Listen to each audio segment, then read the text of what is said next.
Salut, it's Monica and we're here with another video, and this is going to be my reading wrap-up from July to September.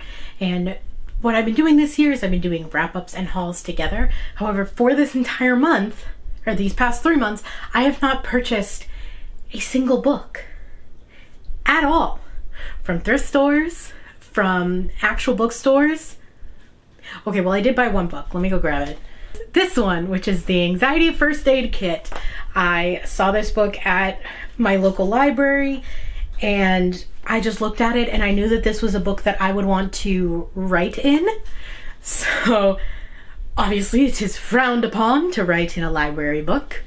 So I bought my own, and I was lucky that the Barnes & Noble that we went to had a copy and they only had one. So I was glad. And then I have a pen that matches as best as I could with the set of pens that I had. So this is the only book I bought in the last 3 months. Reading was all right. You can see some of them here. 2 of them aren't physically here because they were also library books. So I've been reading books from the library, which makes me very happy. That's something that I wanted to do. So one of the books was for a book club and another one wasn't, but I mentioned them both in my book club video, which is the one right before this. And now let's get through those books so we can talk about them and I can get set up for the books that I read from October to December. The first book, I finished it, gosh, I want to say I did finish it in July. So it was somewhat right after I had moved here, but I had started it in June before I moved. And it took me this long to finish it.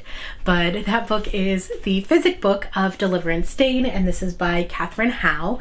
And this book was a cute book. It takes place both in present day and the past, which I love books like that.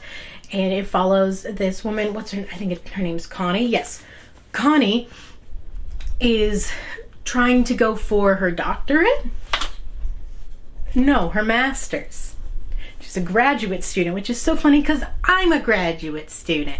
I didn't remember that.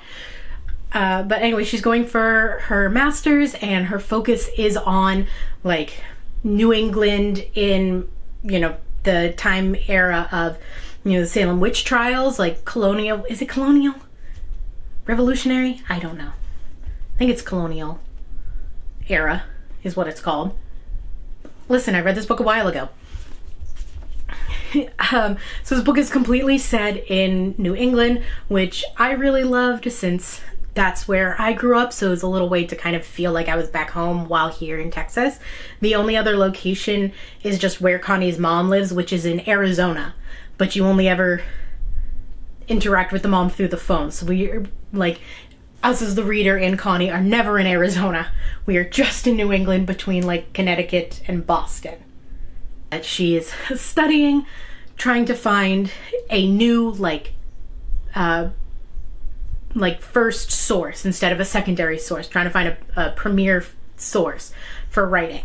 And as she goes, she starts learning about this woman, Deliverance Dane, while also renovating her grandmother's house or trying to, you know, fix it up to possibly sell it. And she finds this name. She's like, oh, this could be a new primary source, and starts researching her and discovers a lot of magic and familial ties along the way. And I just thought it was very cute. It was a cute, I thought it was cute in terms of like the romance that does brew in the book, which is the second that guy was introduced. I was like, fall in love. Both of you. It was just like immediate, and normally I don't care about the romance as much towards the plot, but this time I was like, I need you two to be in love now. Oh God. Look. Hold on, honey. All right, you can lay down. I had good feelings about most characters, except for one, and I'm not going to spoil it, but this one character, the second he was introduced, I just disliked him, and I couldn't tell why I disliked him. And you get down?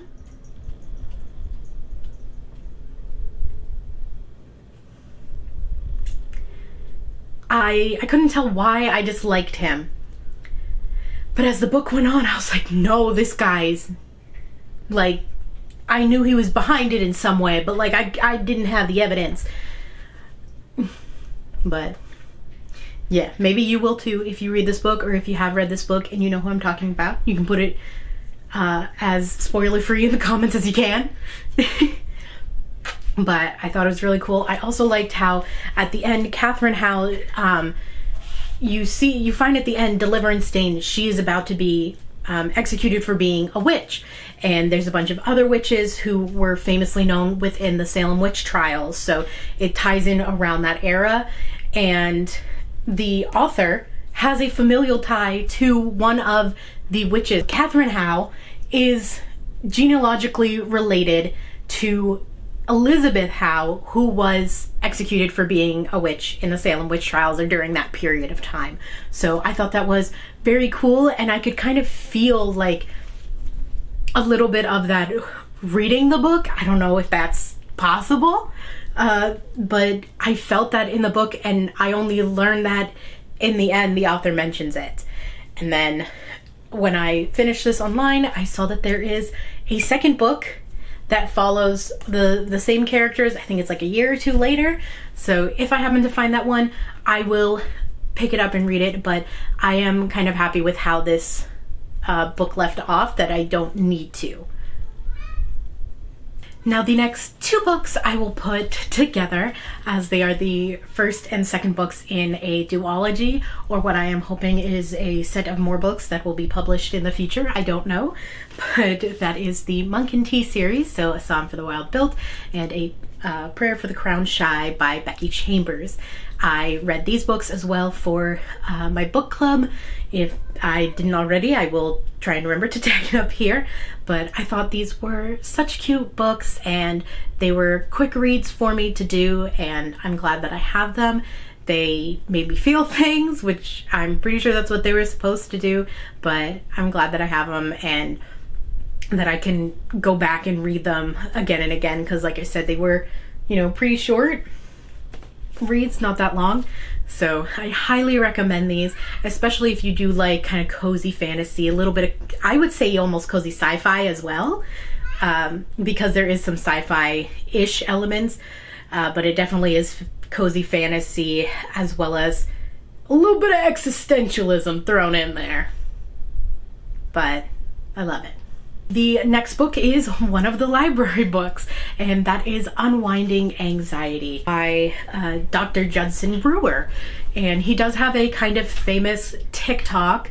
I can try and link it down below in the description of that TikTok about, you know, changing your habits, changing your the way that you explore things and feel things and react to things, which is a lot of how the book was, or a lot of what the book was focused on. This was the first book on anxiety that I picked up from my local library, and I did it because I was having a lot of anxious feelings, anxiety attacks, panic attacks, and well, I did start therapy, which is amazing.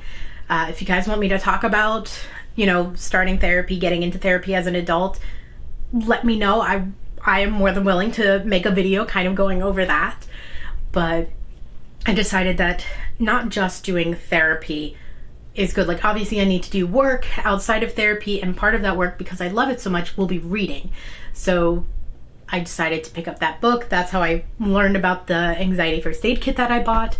I'm definitely trying to think about more of my habit loops while, you know, I live my day to day. You know, what makes me anxious? What do I do when I get anxious? You know, and trying to change that. It's gonna take some time. Everything, you know, like that is gonna take some time, especially when we're trying to rewire your inner workings when the human mind is still so, like, unexplored in a way. It's just a mass of jelly in there. I wonder what it would taste like. I'll have to ask Shrek.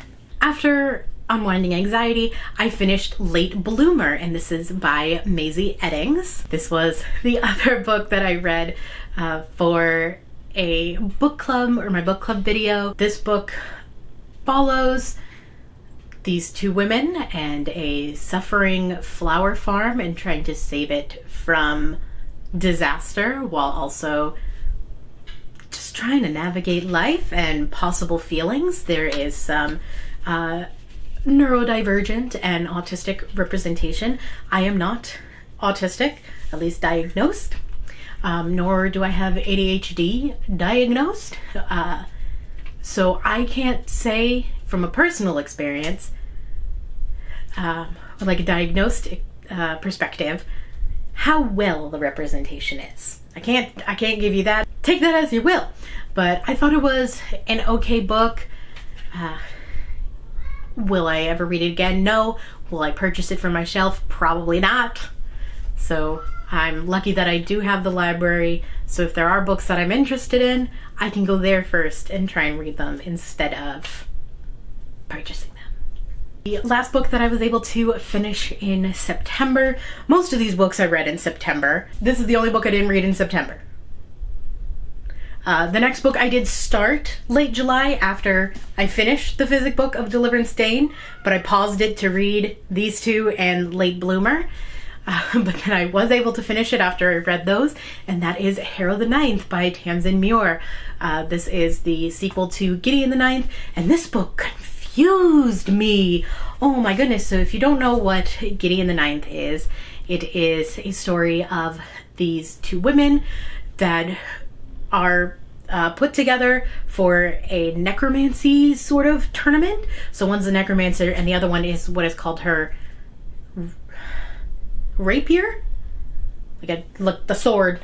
R-A-P-I-E-R. Is that what they're called to each other? Kind of like her, like, swordsman. I forget the term. So they're going to try and see who can be a, elite necromancer for the Emperor's hand, or like to help him. I don't know, so that confused me a little bit. I thought it was going to pick up exactly where we left off. It did not. It picked up slightly in the future, but it would keep going back in time. But the memories from the competition were not correct. And so you're just trying to figure out what's going on with Harrow, because we're following Harrow in this book. It's Harrow and Gideon in the first one together, but it's like Gideon's point of view. In this one, you're following Harrow's point of view, but also part of it is in second person. So it's like you yourself are Harrow, which threw me so much. I had no idea what was going on at first. At parts, I was like I was so intrigued to figure out what's going on. Why are these memories wrong? That I kept reading, but there are parts of me like, will I learn? Should I DNF this? I just didn't know, and I already bought Nona the Ninth, the third book, so I was like, Not that I haven't DNF'd a sequel and gotten rid of the whole series before. But when it got to the end and all the twists were thrown at you, I really did like it. So it made the rest of the book all kind of click into place. I was like, that's why that was like that. So very much liked it. Obviously I got confused at some point because names and the history and thing. There is just a little bit confusion in my brain for this book. But I'll take it as it is because I still liked the majority of it. And I'm glad that I finally finished it. Those are the books that I read and one that I purchased between July and September. Thank you so much for watching. Let me know if you've read any of these books before. If you've read any of these books or you want to, comment down below if you have any recommendations based off of any of the books that I've read. Put those down below. Love to have a conversation, but I will see you guys in another new video soon. A bientôt!